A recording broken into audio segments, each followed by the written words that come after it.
Mi nombre es León, tengo 20 años y, hasta hace 48 horas, creía que vivía en una familia de clase media ordinaria, aburrida y feliz. Mi padre, un hombre que es todo espalda y manos callosas, trabaja como supervisor en una planta de ensamblaje. Dobla turnos los martes y jueves, a veces quedándose hasta las 4 de la mañana para que yo no tenga que pedir préstamos estudiantiles. Mi madre Elena siempre fue Leye, a la mujer que tenía la cena lista, la que mantenía la casa oliendo a lavanda, y la que siempre despedía a mi padre con un beso en la mejilla, que ahora lo se sabía a traición. Esa noche de martes, el destino decidió quitarme la venda de los ojos de la forma más brutal. Una inundación en el sótano de la facultad obligó a cancelar las clases nocturnas.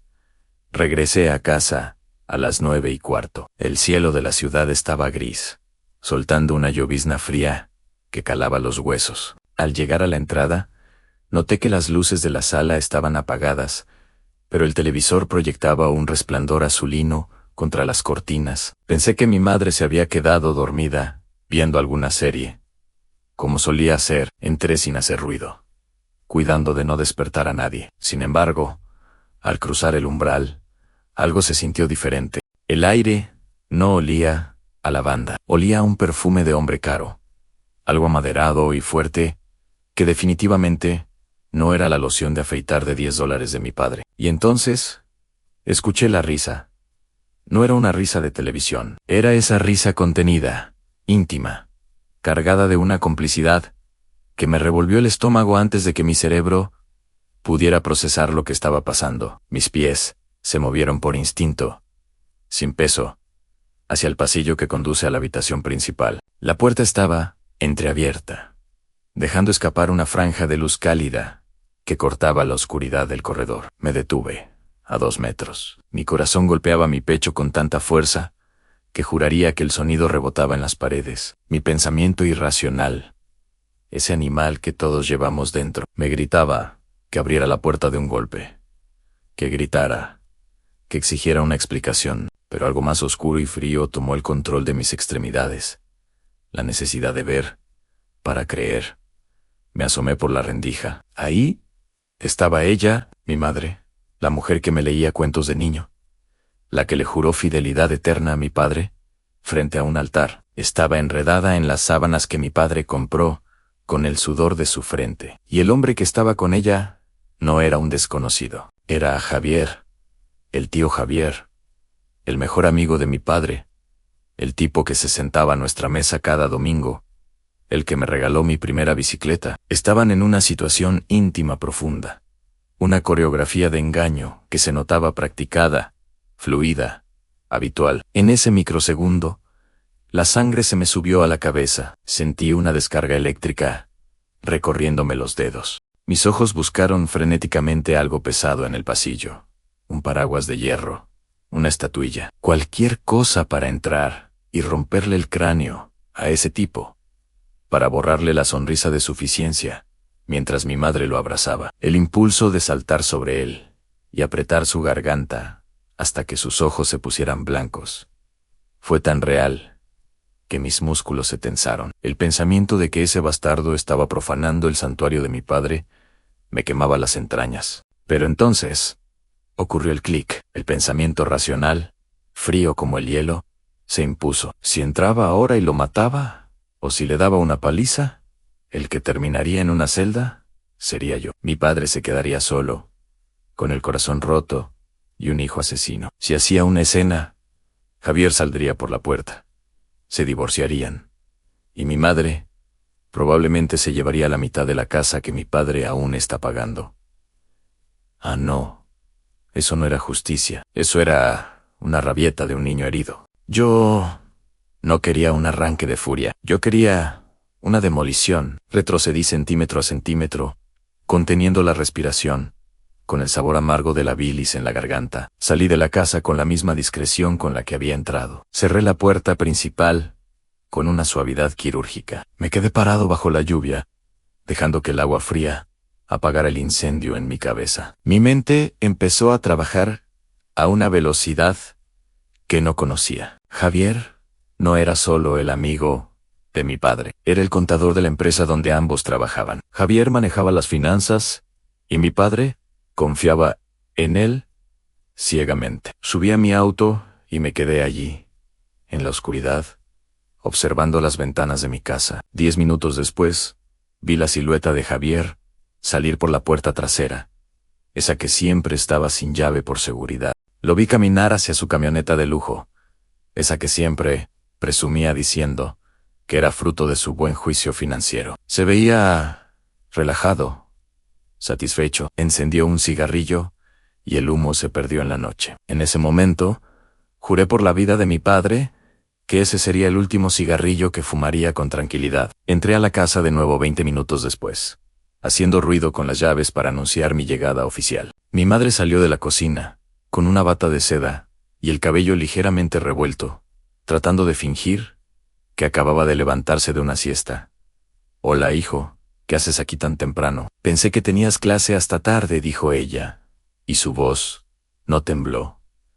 Era una profesional. «Se canceló por la lluvia», respondí, manteniendo mi mirada fija en la suya, buscando una grieta, un rastro de culpa. No encontré nada, solo esa máscara de maternidad fingida que ahora me producía náuseas. «Voy a mi cuarto. Estoy cansado. ¿No quieres cenar algo? Te preparé». «No. Mamá, no tengo hambre. Siento que tengo algo podrido en el estómago». La corté y subí las escaleras. Me encerré en mi habitación y encendí mi computadora. Mis manos finalmente empezaron a temblar, pero no de miedo, sino de una adrenalina gélida. Javier creía que era más inteligente que todos. Mi madre creía que su secreto estaba a salvo tras las paredes de esa habitación, pero yo acababa de convertirme en el espectador invisible de sus vidas. Empecé a notar cada detalle que recordaban las horas, el olor, la complicidad.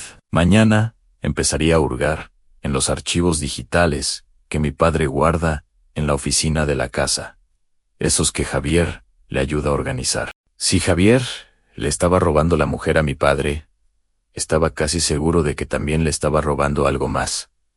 Mi venganza no sería un grito en un pasillo, sería un cáncer silencioso que les quitaría todo a su reputación, su dinero y su libertad. Mi padre llegaría a casa en unas horas, cansado, con el olor a metal y aceite pegado a la piel, y yo tendría que abrazarlo sabiendo que su mejor amigo estuvo en su cama hace un momento. Ese abrazo sería mi ancla. Por él, iba a ser el hijo más paciente y cruel que el destino pudiera crear. Esa noche no dormí. Me quedé mirando el techo, escuchando el sonido de la lluvia y planificando el primer movimiento. Ellos pensaban que yo era solo el niño que estudiaba. No sabían que el niño acababa de morir, y en su lugar había nacido alguien que no se detendría hasta ver a Javier en una celda y a mi madre rogando por un perdón que nunca llegaría. El juego había empezado y yo tenía todas las piezas. El miércoles por la mañana, el sol salió con una indiferencia que me resultó ofensiva. Mi padre ya se había ido. Su turno terminaba a las 4 de la mañana, pero a las 7 ya estaba fuera de casa para hacer unas horas extras en un taller mecánico local. Así era Elan, un motor eterno que funcionaba a base de café barato y el deseo de que a nosotros no nos faltara nada. Ver su taza de café vacía en el fregadero me provocó un nudo en la garganta que casi me impide respirar. Cada mancha de café era un recordatorio del sacrificio que mi madre estaba escupiendo cada vez que dejaba entrar a Javier. Bajé a la cocina. Mi madre, Elena, estaba ahí, tarareando una canción mientras preparaba panqueques. Se veía radiante. Tenía ese brillo en los ojos que solo da el placer prohibido, una ligereza que me resultaba repulsiva. Me miró y me sonrió con esa dulzura ensayada que me había engañado durante 20 años. «Buenos días. León, ¿te ves pálido? ¿No dormiste bien?», preguntó, acercándome un plato. «Tuve pesadillas, mamá, de esas que se sienten tan reales, que parece que todavía estás en ellas cuando despiertas», respondí, clavando mi mirada en la suya. Ella Ni siquiera parpadeó. Continuó sirviendo el jarabe con una mano firme. Es increíble cómo la culpa puede ser invisible para quien no tiene conciencia. Desayuné en silencio, escuchándola hablar sobre los planes para el fin de semana, sobre cómo el tío Javier vendría a ayudarnos a podar los árboles del jardín. Cada vez que mencionaba su nombre, yo sentía el impulso de lanzarle el café hirviendo a la cara, pero apretaba los puños bajo la mesa hasta que los nudillos me crujían. El pensamiento racional era mi única ancla. Si golpeas ahora, pierdes. Si esperas, destruyes. A media mañana, cuando ella salió al supermercado, mi verdadera jornada empezó.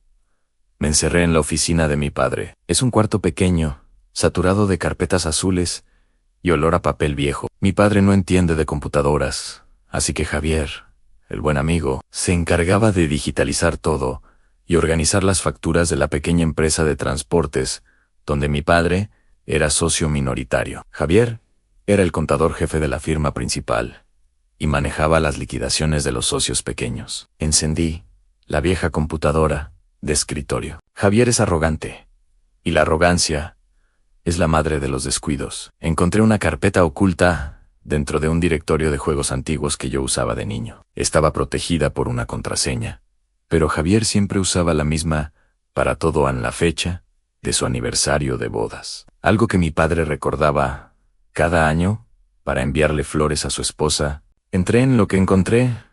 No fue solo una infidelidad, era un esquema de depredación financiera. Javier no solo estaba en la cama de mi padre, estaba vaciando su futuro. Había 2 juegos de libros contables. En uno, la parte de las ganancias de mi padre se reducía sistemáticamente debido a gastos operativos y pérdidas por mantenimiento inexistentes. En el otro, el real, esas ganancias se desviaban a una cuenta puente a nombre de una empresa fantasma llamada Consultoría I&J EIJ.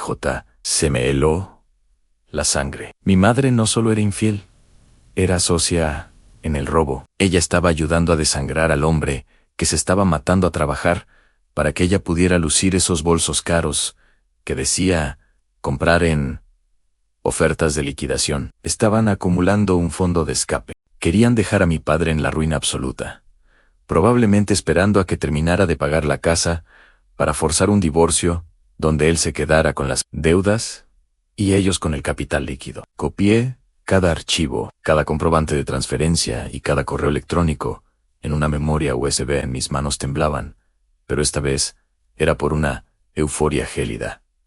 Tenía la soga. Ahora solo tenía que empezar a apretarla de forma que no sintieran el tirón hasta que fuera demasiado tarde para respirar. El primer movimiento fue psicológico. Quería que ella empezara a sentir la paranoia. Limpié todo rastro de mi incursión en la computadora y bajé a la sala. Cuando mi madre regresó, me encontró sentado en el sofá, mirando fijamente la puerta de su habitación. «Leo, ¿sigues aquí? Pensé que irías a la biblioteca», dijo ella, dejando las bolsas en la mesa. Estaba pensando en el tío Javier.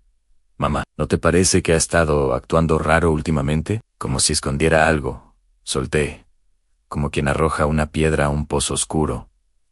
Ella se detuvo en seco. Fue apenas un segundo, un microgesto en la comisura de sus labios, pero lo vi en la grieta. ¿Raro? No, hijo, está bajo mucho estrés por el cierre de año en la empresa. Ya sabes cómo es su trabajo, respondió, dándome la espalda para guardar las cosas. No sé, en la noche, cuando volví por la lluvia, juraría que vi su camioneta estacionada a la vuelta de la esquina. Pero me pareció extraño, porque papá estaba en la planta. ¿Para qué vendría Javier si papá no está? El sonido de un frasco de mermelada golpeando el mostrador fue música para mis oídos. No se rompió, pero el golpe fue seco, torpe. Te habrás confundido, Leo. Hay muchas camionetas grises en el vecindario. Además, Javier estaba en una cena de negocios. Él mismo me lo dijo cuando llamó para preguntar por tu padre. Su voz subió un octavo, ese tono defensivo que usan los mentirosos cuando se sienten acorralados.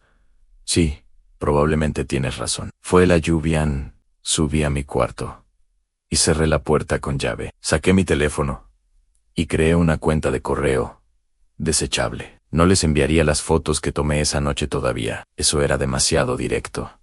Quería que se pudrieran por dentro primero. Le envié un mensaje a Javier a su correo personal. Solo 3 palabras. Sabemos lo de ENG. A los 5 minutos, escuché el teléfono de mi madre sonar en la planta baja. 1 vez, 2 veces, 3 veces. Ella no contestó. Sabía que estaba mirando la pantalla con el corazón en la garganta. Luego, escuché sus pasos rápidos hacia el baño y el sonido del agua corriendo para ocultar su voz mientras devolvía la llamada. Esa tarde, Javier vino a casa. Mi padre todavía no llegaba. Javier entró con su habitual aire de dueño del mundo, pero sus ojos estaban inyectados en sangre y buscaban frenéticamente cualquier señal de peligro. Se sentó en la cocina y mi madre le sirvió un café. Yo bajé lentamente las escaleras y me apoyé en el marco de la puerta. «Hola, Leo», exclamó Javier con una jovialidad que sonaba a madera rota. «Tu madre me dice que andas viendo visiones bajo la lluvia». No eran visiones, Javier. Era una camioneta muy parecida a la tuya. Pero qué bueno que viniste. Papá me pidió que le ayudara con unos papeles de la empresa. Pero como tú eres el experto, quizás podrías explicarme qué es consultoría INJ. Encontré una referencia en una carpeta vieja y me dio curiosidad. El silencio que siguió fue el más satisfactorio de mi vida. Javier se quedó con la taza a mitad de camino a la boca. Mi madre se puso blanca como la cera, aferrándose al borde de la mesa con tanta fuerza que sus nudillos perdieron todo el color. Eso es una empresa proveedora que dejamos de usar hace años. Muchacho, dijo Javier, recuperando la compostura con una rapidez asombrosa. Temas contables aburridos. No deberías perder el tiempo en esas cosas. Enfócate en tus estudios. Tienes razón. Sonreí. Una sonrisa que no llegó a mis ojos. La contabilidad es aburrida hasta que los números dejan de cuadrar. No, me di la vuelta y regresé a mi habitación. Sabía lo que vendría después. El pánico en la discusión susurrada. Las acusaciones mutuas de quién había cometido el error. Javier no era un hombre valiente, era un parásito. Y los parásitos huyen cuando se enciende la luz. Mi madre, por otro lado, era la cómplice que ahora se daría cuenta de que su hijo ya no era el niño al que podía manipular con panqueques y sonrisas. Cerca de las 8 de la noche, mi padre llegó. Venía exhausto, con los hombros caídos y el olor a grasa de motor impregnado en la ropa. Saludó a Javier con un abrazo genuino, el abrazo de un hombre que cree tener un hermano al lado. «Javi, qué bueno que estás aquí». Estaba revisando unas cuentas y no entiendo por qué el bono de producción salió tan bajo este mes. ¿Me ayudas a verlo?, preguntó mi padre, con una fe que me dolió en el alma. «Claro, hermano, mañana lo revisamos en la oficina con calma». «Seguro es un error del sistema», respondió el traidor, dándole una palmada en la espalda. Ver esa escena fue el detonante final. Mi pensamiento irracional volvió a rugir, exigiéndome que le gritara a mi padre la verdad ahí mismo, que le enseñara las pruebas y que sacara a patadas a ese tipo. Pero miré a mi padre. Vi lo cansado que estaba. Vi su fragilidad y su bondad. Y entendí que la verdad, sin una red de seguridad, lo mataría. Tenía que destruir a Javier y a mi madre, de tal forma que, cuando la verdad saliera, mi padre no solo fuera libre, sino que tuviera los recursos para empezar de nuevo. La soga estaba puesta. El nudo estaba listo. En la siguiente parte, empezaría el sabotaje real. Javier no solo perdería el dinero, empezaría a perder la cabeza. Mi madre se daría cuenta de que el amante por el que arriesgó todo estaba dispuesto a sacrificarla a ella, con tal de salvarse. Esa noche, mientras ellos cenaban y fingían ser la familia perfecta, yo envié el segundo correo a Javier, esta vez con un adjunto, una captura de pantalla de la transferencia de $10,000 a la cuenta de ANJN. El mensaje decía: «A mañana, a las 10, en el estacionamiento del centro comercial, trae $5,000.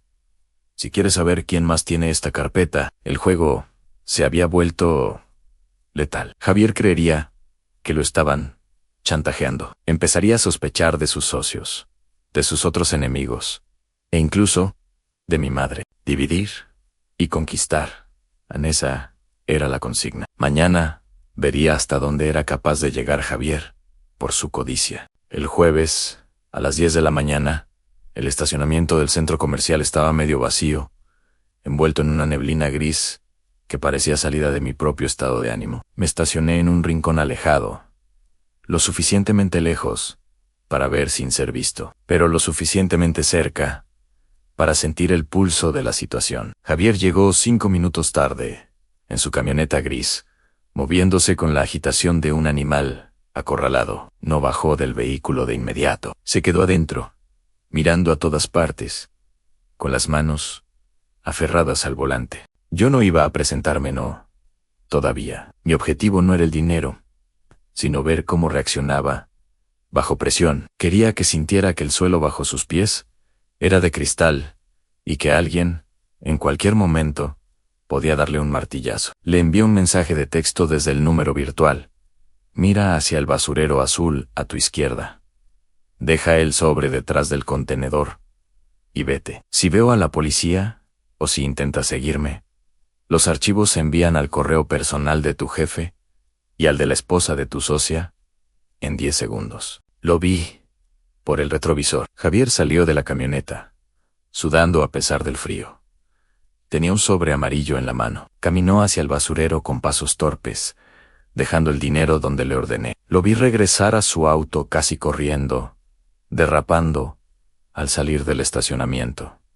Esperé 15 minutos. Cuando estuve seguro de que no había vigilancia, bajé, recogí el sobre y me largué de ahí.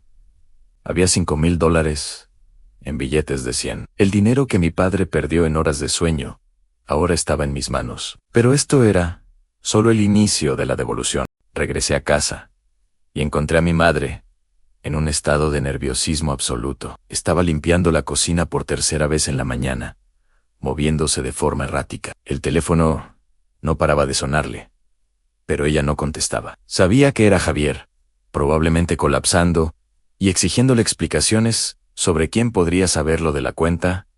ENJ. ¿Todo bien, mamá? Pareces un poco ansiosa, le dije, sirviéndome un vaso de agua, con una calma que la estaba matando. Sí, solo un poco de dolor de cabeza. León, creo que el clima me está afectando, respondió sin mirarme. Deberías descansar. Por cierto, me encontré con la esposa de Javier en el mercado hace un rato. Me preguntó si Javier ha estado actuando raro. Dice que lo nota paranoico, como si tuviera una deuda que no puede pagar. Me dio mucha pena la señora. Se ve tan confiada. Mi madre dejó caer el trapo al suelo. Se quedó inmóvil, de espaldas a mí. ¿En qué le dijiste? Su voz era apenas un susurro quebrado. Nada. Mamá, ¿qué le iba a decir? Solo que Javier siempre ha sido un tipo estresado. Pero me dejó pensando. Si alguien lo está presionando, quizás es por esos temas contables que mencionaron ayer. Sería una lástima que algo malo le pasara a su carrera ahora que mi papá depende tanto de él. ¿No crees? Subí a mi habitación antes de que pudiera responderme. Sabía que el veneno ya estaba circulando. En la lógica de un traidor, la primera persona de la que sospechas es de tu cómplice. Javier pensaría que mi madre le había contado a alguien, o que ella misma estaba tratando de quedarse con todo el dinero del desfalco, usando a un tercero para extorsionarlo. La desconfianza es el ácido que deshace cualquier alianza criminal. A las 3 de la tarde, la situación escaló. Mi madre no aguantó más y salió de la casa diciendo que iba a la farmacia. La seguí a una distancia prudente. Como esperaba, se dirigió a un parque alejado, donde Javier ya la esperaba. Me escondí tras unos arbustos con mi teléfono grabando. La escena fue gloriosa. Javier no la saludó con un beso, la agarró del brazo con fuerza y empezaron a discutir violentamente. ¿Alguien sabe, Elena? ¿Alguien tiene los libros de la consultoría? Le gritaba Javier, tratando de mantener la voz baja pero fallando estrepitosamente. Me pidieron $5,000 hoy, y tuve que pagarlos. ¿A quién carajos le contaste? Fue a tu hijo. ¿Ese mocoso anda husmeando? Leo no sabe nada, Javier. Él es solo un niño. Chillaba mi madre, tratando de soltarse. Él me preguntó algo hoy, pero fue una coincidencia. Tú eres el que dejó los archivos en esa computadora. Eres un estúpido. Si esto cae, caemos los dos, rugió Javier. No voy a ir a la cárcel, solo mientras tú te quedas con la casa y el seguro de vida de tu marido. Si ese chantajista vuelve a pedir dinero, vas a tener que sacarlo tú de la cuenta de ahorros de la casa. Véndelo todo si es necesario, pero cállale la boca. Ver a mi madre llorar de frustración mientras su amante la amenazaba fue una de las experiencias más satisfactorias de mi vida. Pero lo que más me impactó fue confirmar su frialdad. Ella estaba dispuesta a vender los ahorros que mi padre guardaba para su jubilación, con tal de salvar el pellejo de su amante. Ya no quedaba ni un rastro de duda. En mí eran dos parásitos alimentándose del mismo cuerpo, y yo iba a cortarles el suministro. Esa noche, cuando mi padre llegó, la atmósfera en la cena era espesa como el chapaput. Mi padre intentaba hablar de su día, contando cómo el motor de un camión casi le aplasta una mano, buscando un poco de consuelo en su esposa. Pero ella estaba en otro mundo, mirando su plato con ojos vacíos, respondiendo con monosílabos. ¿Te pasa algo, Elena? ¿Estás muy distraída hoy?, preguntó mi padre, poniendo su mano callosa sobre la de ella. Ella retiró la mano, como si el contacto le quemara. Solo estoy cansada, Ricardo. Por favor, deja de cuestionarme todo el tiempo. Mi padre bajó la cabeza, herido por el tono injustificado. Mi sangre hirvió. Me levanté de la mesa y me puse detrás de mi padre, poniendo mis manos en sus hombros. Papá, ¿sabes qué me contó hoy un amigo que estudia leyes? Que en las empresas de transportes, a veces los contadores crean cuentas puente para desviar bonos. Deberías pedirle a Javier que te dé un estado de cuenta detallado de la consultoría I&J, solo para estar seguros de que todo está bien. El nombre me suena a que es algo importante. El silencio fue absoluto. El tenedor de mi madre golpeó el plato con un sonido metálico que pareció una campana de ejecución. Mi padre me miró confundido. No me suena ese nombre, hijo. Javi nunca me mencionó eso. Pero si tú dices que es importante, le preguntaré mañana. No, intervino mi madre, con una rapidez desesperada. Leo está confundido, Ricardo. Javier ya me explicó que esa cuenta se cerró hace años. No molestes a Javier con tonterías. Ya tienes suficiente trabajo tratando de arreglar tus errores en los registros de la planta. ¿Mis errores? Mi padre frunció el ceño. Pero si yo anoto todo a mano, y Javier dice que siempre coincide, eso es lo que él te dice, para no hacerte sentir mal, mintió ella, clavándome una mirada de odio puro. Come y cállate, León. Esa fue su sentencia de muerte emocional. Había usado la nobleza de mi padre para humillarlo y proteger al hombre que lo estaba robando. Subí a mi cuarto y realicé mi siguiente movimiento. Esta vez no envié un correo. Usé el dinero que Javier me había dado para contratar de forma anónima a un investigador privado especializado en fraudes laborales que conocí por un foro de auditoría. Le envié los archivos que había copiado. Le dije que quería un informe pericial completo que pudiera ser presentado ante una junta directiva. Pero antes de eso, envié el tercer mensaje a Javier. Esta vez incluí una foto online de él y mi madre discutiendo en el parque esa misma tarde. El mensaje decía: la desconfianza es cara, Javier. Mañana quiero 10,000. Tu socia dice que no tienes el valor para pagar, que prefiere que vayas a la cárcel tú solo. ¿Vas a dejar que ella se quede con todo el dinero de la consultoría mientras tú pierdes a tu familia? Javier era codicioso, pero sobre todo, era cobarde y rencoroso. Al hacerle creer que mi madre lo estaba traicionando, el vínculo que los unía se transformaría en una guerra de desgaste. Él empezaría a mover el dinero de la cuenta conjunta a una cuenta que solo él controlara para protegerse. Y mi madre, al ver que el dinero desaparecía, entraría en pánico total. La soga estaba tan tensa que el Rose, más pequeño, la haría reventar. Mi padre seguía en el centro, ajeno a la tormenta, pero yo ya estaba preparando el lugar donde lo llevaría cuando el techo se viniera abajo. Estaba recuperando el dinero, centavo a centavo, guardándolo en una cuenta a nombre de mi padre, que él no sabía que existía. Esa noche, escuché a mi madre llorar en el baño. No era un llanto de arrepentimiento, era el llanto de alguien que se da cuenta de que el complot perfecto se está convirtiendo en una trampa mortal. Javier la llamó a las 2 de la mañana. Escuché los susurros agresivos, las acusaciones, el miedo. Yo no le dije nada. Susurraba ella, histérica. Javier, te lo juro, él nos está vigilando. Mañana, el tío Javier cometería su mayor error. El miedo lo obligaría a intentar borrar sus huellas en la empresa.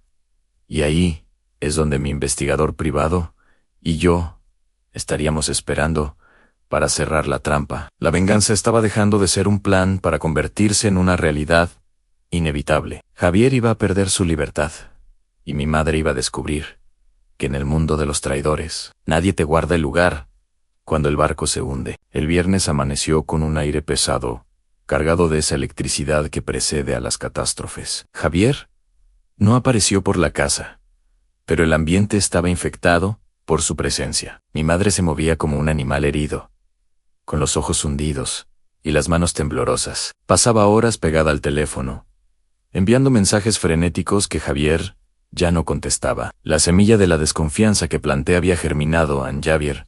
Estaba convencido de que ella lo estaba traicionando para quedarse con el dinero del desfalco, y ella sentía que su amante estaba a punto de sacrificarla. A las 11 de la mañana, recibí un correo de mi investigador privado.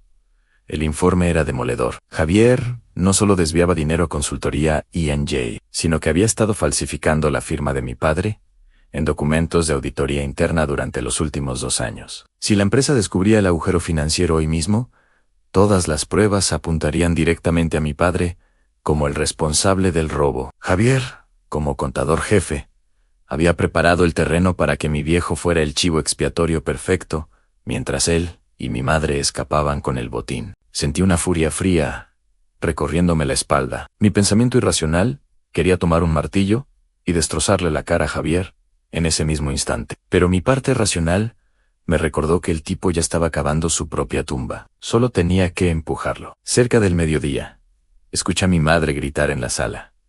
Estaba hablando por teléfono con Javier. Esta vez no hubo susurros.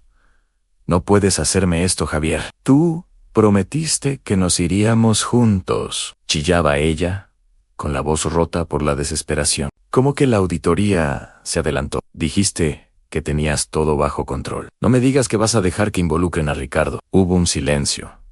Y luego, el llanto de ella se volvió histérico. Javier le acababa de decir la verdad.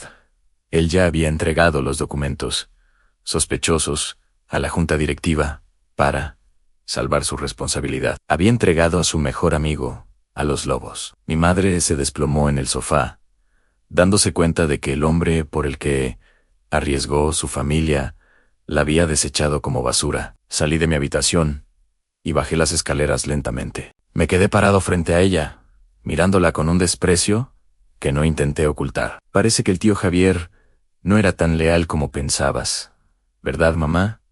Solté con una voz de acero. Ella levantó la vista, con el rímel corrido y una expresión de terror puro. Leoan, hijo, tienes que ayudarme. Javier se volvió loco. Ann dice que la empresa descubrió un faltante y que él puso el nombre de tu padre en los papeles. Van a meter a tu papá a la cárcel por algo que Javier hizo. No, mamá, por algo que Javier y tú hicieron, la corregí, acercándome a ella hasta que sintió mi aliento. Sé lo de la consultoría E&J, tan sé que usabas el dinero del sudor de mi padre para comprarte ropa, mientras Javier te tocaba en esa cama. No me pidas ayuda, Ann, tú eres tan culpable como él. Lo hice por nosotros, Leo, para que tuviéramos un futuro mejor, gritó ella, intentando usar esa manipulación barata una vez más. Un futuro mejor sobre el cadáver financiero de mi papá. Eres un asco. Me di la vuelta y salí de la casa. Tenía poco tiempo. La reunión de la junta directiva de la empresa de transporte era a las 2 de la tarde. Mi padre, ajeno a todo, estaba en el taller, trabajando en el motor de un camión, sin saber que la policía podría estar esperándolo al terminar su turno. Llegué al edificio corporativo antes que Javier, gracias a los correos que le envié como chantajista. Sabía que él llegaría temprano para intentar colaborar con la investigación y sellar el destino de mi padre. Me senté en la recepción, con mi computadora y el informe del investigador privado en un sobresellado. A la 1:45 p.m. vi aparecer a Javier. Venía con un traje impecable, tratando de proyectar la imagen de un profesional íntegro preocupado por la ética de la empresa. Al verme, se detuvo en seco. El sudor empezó a perlarle la frente. «¿Qué haces aquí, muchacho?», preguntó, con una voz que intentaba ser firme, pero que temblaba notablemente. «Vine a entregarte algo, Javier. El sobre que me pediste».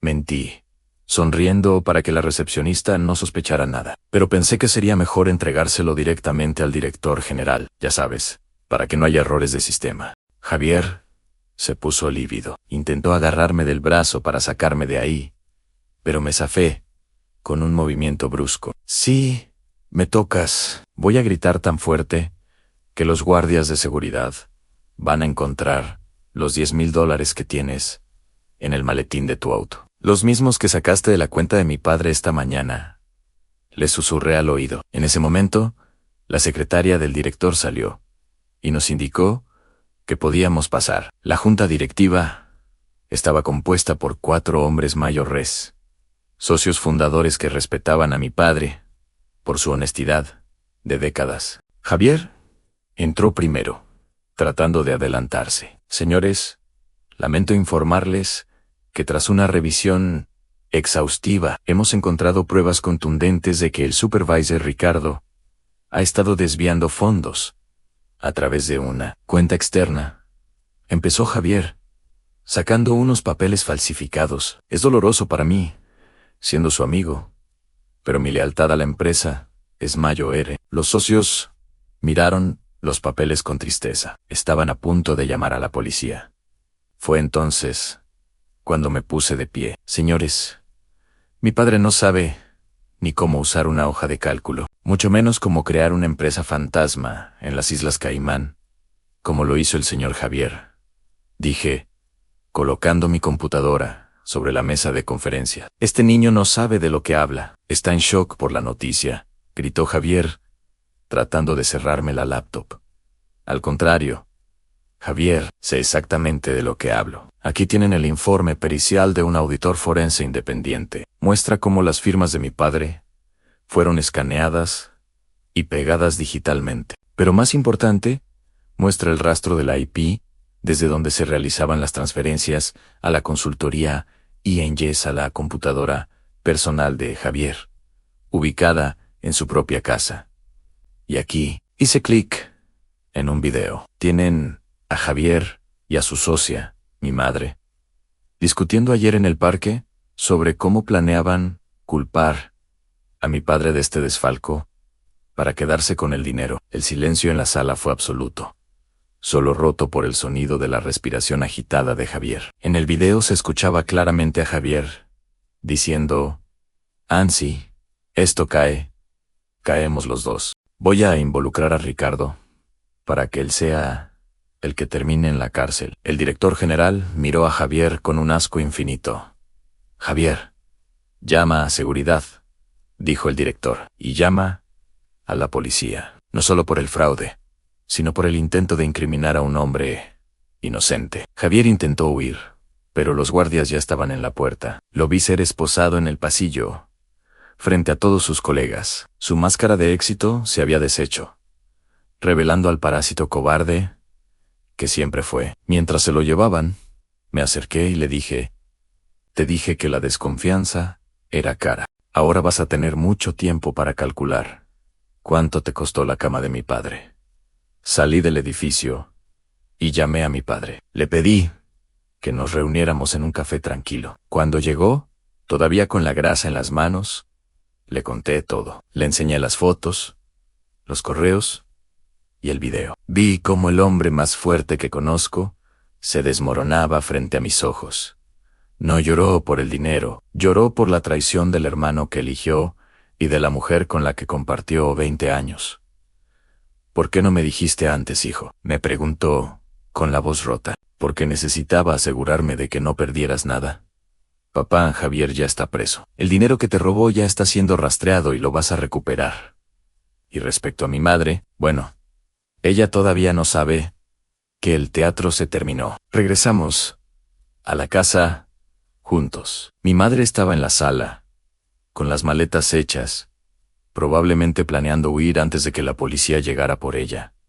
Al vernos entrar, se quedó petrificada, Ricardo. Yo puedo explicarlo, empezó a decir, pero mi padre levantó la mano, pidiendo un silencio que pesó más que 1000 gritos. No expliques nada. Elena, Javier ya confesó todo en la jefatura. La policía viene hacia acá. Tienes 10 minutos para irte de esta casa con lo que llevas puesto. Si te vuelvo a ver, no responderé de mis actos. La frialdad en la voz de mi padre fue el golpe final. Mi madre se dio cuenta de que lo había perdido todo: Ann, el amante, el dinero y la dignidad. Salió de la casa bajo la lluvia, sin un lugar a donde ir, y con el desprecio de su propio hijo, marcándole la espalda. Pero la venganza no estaba completa. Javier creía que solo iría a la cárcel por fraude. No sabía que yo ya me había puesto en contacto con la esposa de Javier para entregarle las pruebas de la cuenta secreta que él le ocultaba a ella también. Los días que siguieron al arresto de Javier y la expulsión de mi madre fueron un torbellino de emociones. Mi padre se movía como un autómata, su mirada perdida en un punto indefinido del espacio. La traición de su mejor amigo y de la mujer que amaba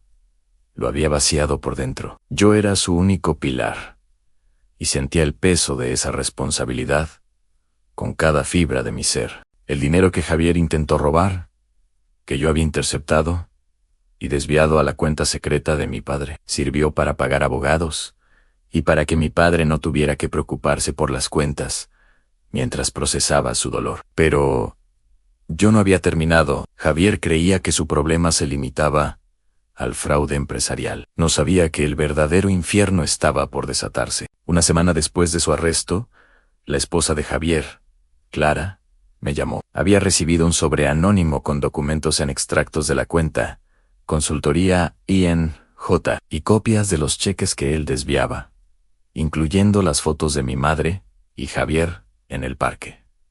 No sé quién me envió esto, Leo, pero es verdad. Javier me robaba dinero para tu madre. Su voz era un hilo de dolor y rabia. Sí, Clara, es verdad. Lo siento mucho, le dije, sintiendo el peso de la destrucción que yo mismo había desatado. ¿Y tú sabías esto?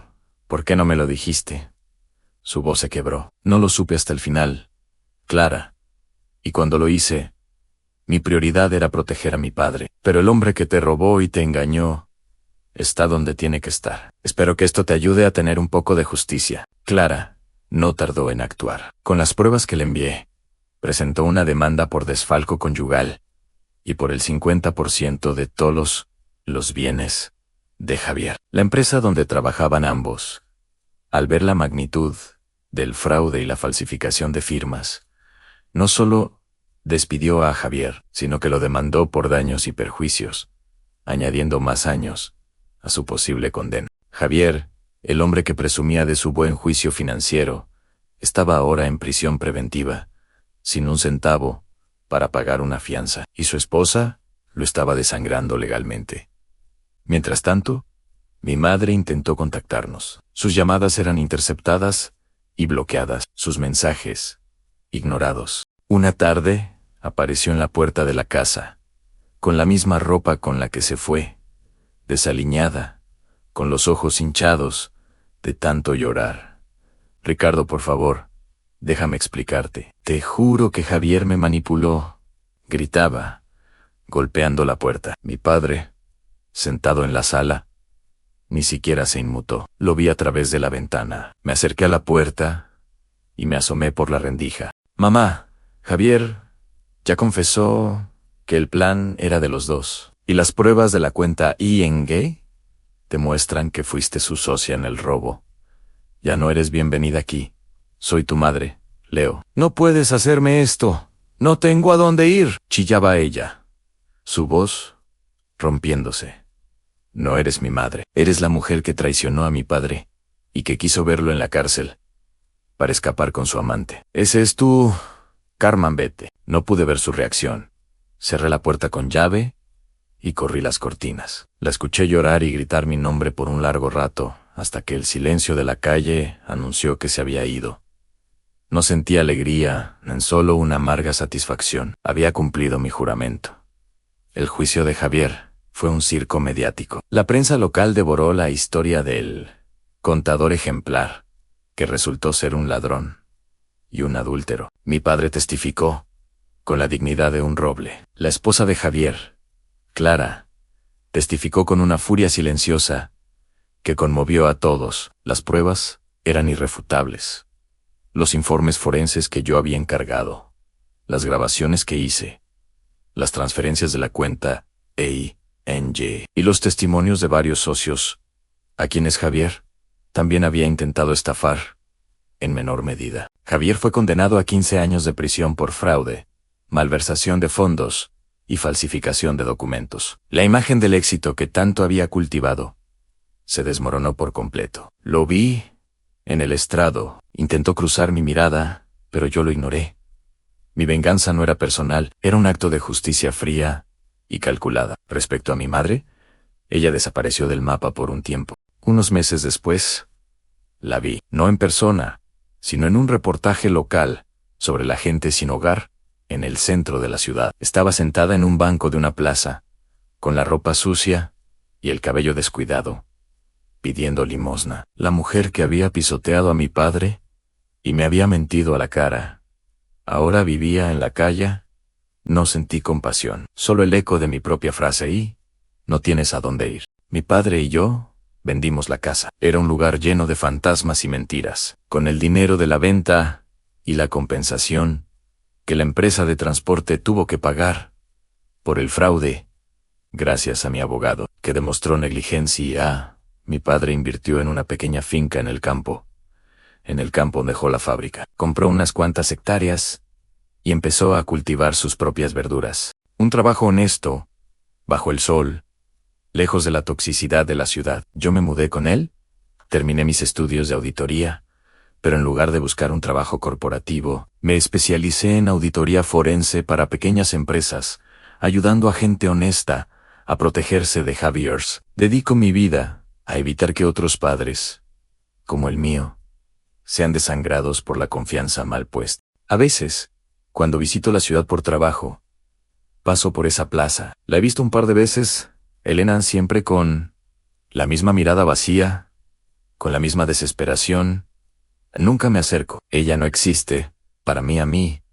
Padre tampoco la menciona. Su recuerdo es una cicatriz que aprendimos a llevar, pero no a lamer. Mi padre recuperó su paz, volvió a sonreír, a cantar mientras trabaja en el huerto. Me siento en el porche de nuestra nueva casa y lo veo. Un hombre que lo perdió todo y lo recuperó gracias a que su hijo no se quebró. Javier se pudre en la cárcel con la humillación de que su esposa se quedó con todo. Mi madre vive en la calle, pagando el precio de su ambición y traición. El dolor sigue ahí, como un eco lejano, pero ahora sé que hice lo correcto. Mi venganza fue fría, sistemática, y no me arrepiento de un solo paso.